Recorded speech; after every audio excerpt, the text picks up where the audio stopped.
Baseball's back, and for the defending National League Central Division champs, well, we're the favorites again. And the title defense started in Cincinnati.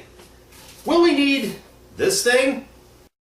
We'll discuss it on my new video blog premiere episode of The Hot Corner, talking everything Cardinals. Hey, I can't let Frank Cusimano have all the fun.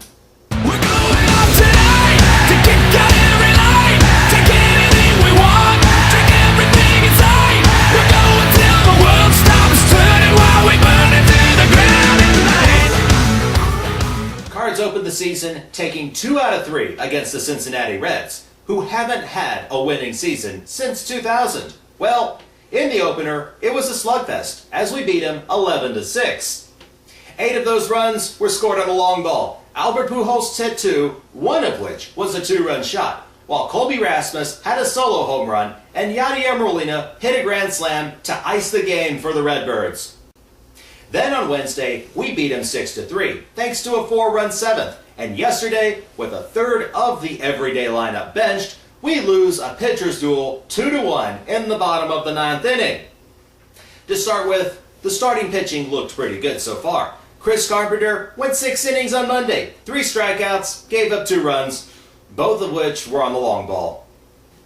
Adam Wainwright looked impressive on Wednesday, going 7 innings with 6 strikeouts and 2 runs on 3 hits. Best part is how quick he pitches. Keep the ball down, get ground balls, keep your pitch count down, or Le Genius will pull you and blow the game with the bullpen.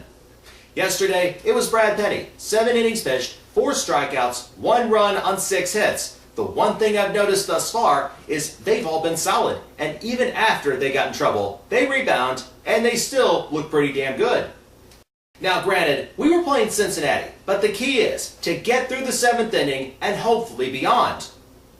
Because from what I've seen from this bullpen so far, we could be in big trouble. Especially if we're only going to use guys like Denny Reyes and Trevor Miller for 1 batter a game each. Reyes came into the Monday's game in the 7th, struck out Jay Bruce on 6 pitches, and was pulled. Wednesday night, came in with the runner in scoring position. He let Orlando Cabrera steal 3rd. Do you think he cares? Not really. He strikes out what's known as a good Canadian boy in Joey Votto, and that's pretty much it. Then yesterday, Trevor Miller gets screwed on the 1-batter thing. He gets Bruce to ground out to Pujols. Then he gets pulled, even though we were tied at 1, and the way things were going that day, it could have been a really, really lengthy extra innings coming up. Which brings us to Jason Fastball Down the Middle Mott. At one point, was going to be our closer, but that lasted just 1 game after blowing the opener last year. So, how does he do as a middle reliever? On Monday, comes in, gives up a base hit, walks the next batter, another base hit, run scores. Then he settled down to get Lance Dickerson and Orlando Cabrera out. Yesterday, 6 pitches, 1 batter, Johnny Gomes. And I'm sure you know what happens. Let's see here. I've got 2-2 count. I think I go throw my fastball right down the middle. He won't know what hit him. Well, he was partially right. At least about the hit part. Except Gomes hit the ball, yard. That's how it ended. And of course, all those other pitches. How many of those do you want to think were also fastballs right down the middle? And to think Dave Duncan was supposed to be a miracle worker with these guys? Then comes Ryan Franklin, our closer who struggled late last season. Monday, forget about the fact we're up 7 runs, which makes you wonder why he was out there to begin with. Now for someone whose role is supposed to be lights out, he gives up 2 runs on 3 hits. Makes you feel real good about those close games, doesn't it?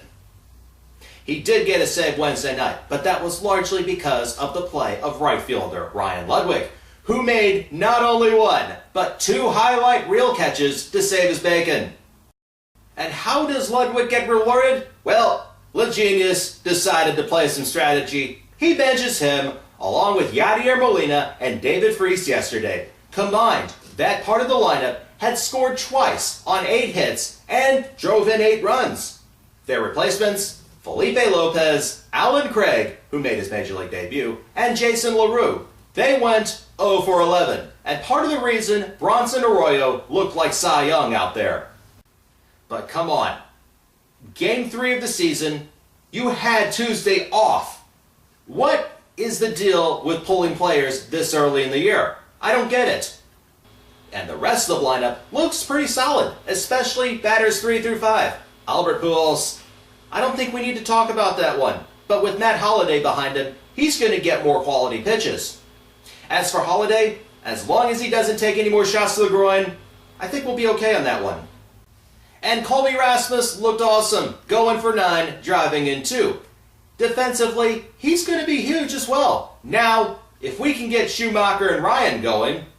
Now, since we're in Cincinnati, I'm sure a lot of you have wondered about Scott Rowland. Well, he went 2 for 8, but had that monstrous home run on Monday, and had that look on his face that he meant business. Although, it didn't help us. It's always fun to show up the genius, especially if it's an X card. So for this season, the lineup looks impressive as usual, the starting pitching is stellar, and if Legenius and Dunk would actually learn how to use their bullpen adequately, we could have a huge year. With the 2-1 record, 3-way tie for first place in Essential, we head to Milwaukee and face the Brewers, and they're usually pretty evenly matched with us. Last season, we went 9-9 against them. But this year, they have Jim Edmonds, who had a good spring training and has been off to a great start, and this is after taking the entire 2009 season off, getting completely and totally out of shape. So I want to know what you guys think. How are the Cardinals going to look this year? Any predictions?